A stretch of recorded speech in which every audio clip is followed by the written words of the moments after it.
चाहते हैं, हम कुछ भी ऐसा नहीं करना चाहते जिस एक गलती की वजह से सरकार ये कह दे कि आप गलत हो।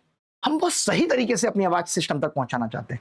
हम डायरेक्ट बात करने की भी कोशिश कर रहे हैं कि हमारी डायरेक्ट बात हो, आप जवाब दें कि क्या होगा।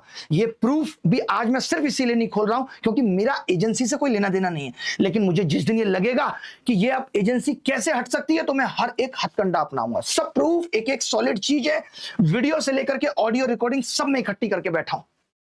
अगर सरकार नहीं सुनती तो अब 6 तारीख को आपको पता होगा कि 6 तारीख को डीसीपी ऑफिस से हमें परमिशन मिली कि 150 लोग आकर के आप जंतर मंतर पे बैठ करके अपनी आवाज उठा सकते हैं। तो मैं ये चाहता हूं कि उन 150 लोगों में हमारे साथ देश के बड़े आईएएस आईपीएस ऑफिसर जो रिटायर हो चुके हैं, जो इस खराब सिस्टम को बहुत अच्छे से समझते हैं, मैं ऐसे लोगों को इनवाइट करना चाहता हूं, कहना चाहता हूं, आह्वान करना चाहता हूं कि आप सबसे हाथ जोड़ के रिक्वेस्ट है कि आप हमारे साथ आएं और बैठें और सरकार से हमारे साथ मिलकर के सवाल पूछें, क्योंकि आप इस सिस्टम को बहुत बेहतर से समझते हैं।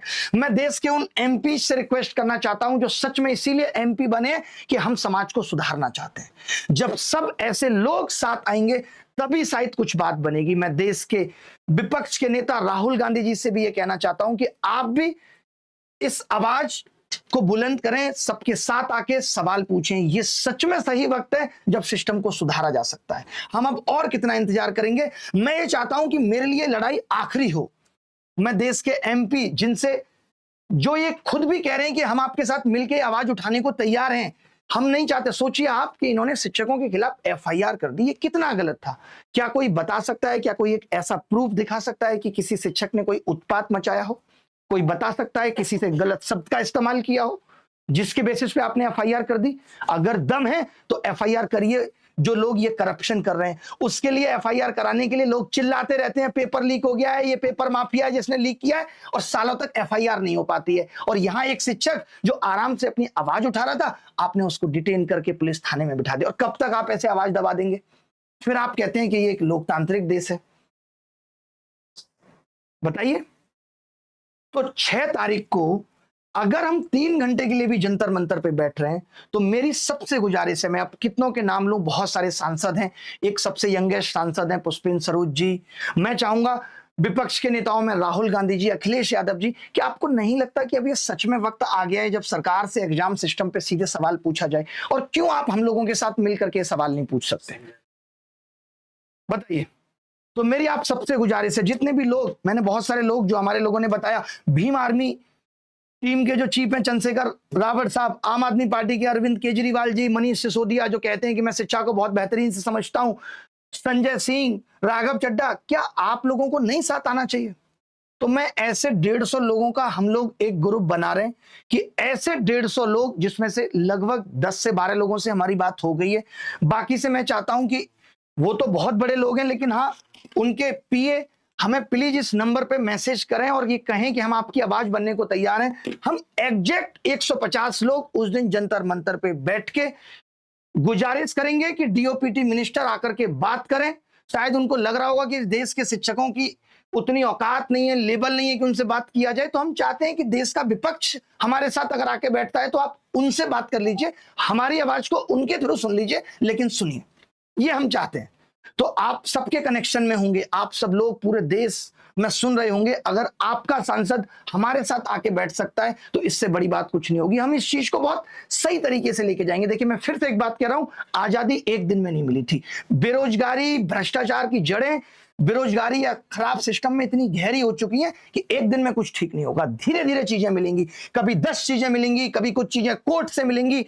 अगर इस एजेंसी को हमें हटाना भी पड़ेगा, हम एक लीगल टीम से भी सब कुछ कर रहे हैं, हर एक तैयारी कर रहे हैं। और हम सिर्फ अब इन जो अभी चीजें हुई हैं इसी पे आवाज नहीं उठाएंगे, हम हर एक चीज पे आवाज उठाएंगे, चाहे वो कोर्ट के जरिए हो कि आप 5 साल तक कैसे रेल मिनिस्टर या रेल मिनिस्ट्री बच्चों का 400 रुपए दबा के बैठे रही। इस एग्जाम सिस्टम को सुधारने के लिए जितनी भी चीजें हो सकती हैं, थ्रू कोर्ट, थ्रू अपनी आवाज सीधे संसद तक पहुंचा करके, और सवाल चाहिए। हम कभी नहीं चाहते, मुझे पता है बहुत सारे एमपी में कहते हैं हम आपकी आवाज संसद में उठा देते हैं। क्या होगा? हमें आवाज उठवानी नहीं है, हमें इंस्टेंट जवाब चाहिए कि क्या आपको नहीं पता कि आपके आयोग इस तरीके की एजेंसियों के साथ मिलकर कैसे धांधलेबाजी कर रहे हैं? हमें उस पर जवाब चाहिए। तो अभी जो हमने सोचा है, आपने एक चीज देखी, हम उस स्तर पे आ चुके हैं जहां मीडिया को भी समझ में आ गया है कि बच्चों के साथ गलत हो रहा है, और जब शिक्षक उसकी आवाज उठा रहा है तो उस पर पुलिस लाठियां चार्ज कर रही है, जो कि एकदम बर्बरता है सरकार की। एकदम निंदा होनी चाहिए इस बात की कि आप ऐसा कैसे कर सकते हैं। और हम लोग तो देश की व्यवस्था को बहुत अच्छे से समझते हैं, और हमें मालूम है, इसीलिए हमने बच्चों को नहीं बुलाया। हमने नहीं कहा कि भाई आप लोग आ जाओ, अभी भी हम किसी भी बच्चे को बुलाना नहीं चाहते।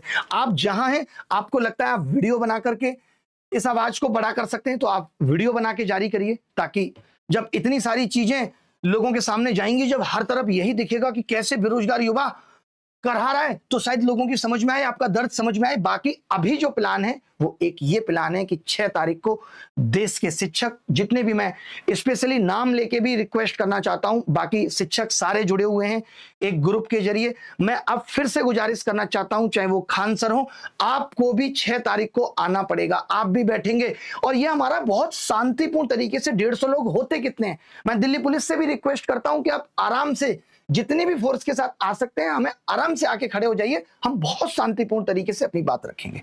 तो मैं चाहता हूं देश के शिक्षक भी हों, जितने शिक्षक हो सकते हैं, सिर्फ पहले ये अप्रूव हो जाएगा। मैं इसीलिए चाहता हूं कि कोई अव्यवस्था ना हो कि हम 150 लोगों का नाम पहले ही फाइनल कर लें कि ये एमपी साहब हमारे साथ जाके बैठने को तैयार है, ये पुराने मिनिस्टर साहब हमारे साथ जाके बैठने को तैयार है। क्योंकि मैं फिर से कह रहा हूं, सत्ता के लोग भी अगर हमारे साथ जाके बैठने को तैयार हैं तो हमें बहुत खुशी होगी। सत्ता में भी ऐसे बहुत सारे लोग हैं जो इस खराब एग्जाम सिस्टम को समझते हैं, उनके बच्चे भी इससे पीड़ित हैं, तो आप सबको भी हमारा साथ देना चाहिए। और मैंने तो ये सुना है कि मोदी जी तुरंत सुनते हैं अगर उनको लगता है देश में कुछ खराब हो रहा है, और यहाँ युवा चीख चीख के करा करा के परेशान हो गया और सांप के कान तक जू नहीं रेंग रही। कितना दुख का विषय है, कितनी परेशानी होती है। इस खराब सिस्टम ने हमें गुलाम बना के रख दिया, और अब वक्त आ गया है कि इस पूरी तरीके से खत्म करना है। थोड़ा वक्त लगेगा, धीरे धीरे हम पूरी तरीके से इसे साफ कर पाएंगे।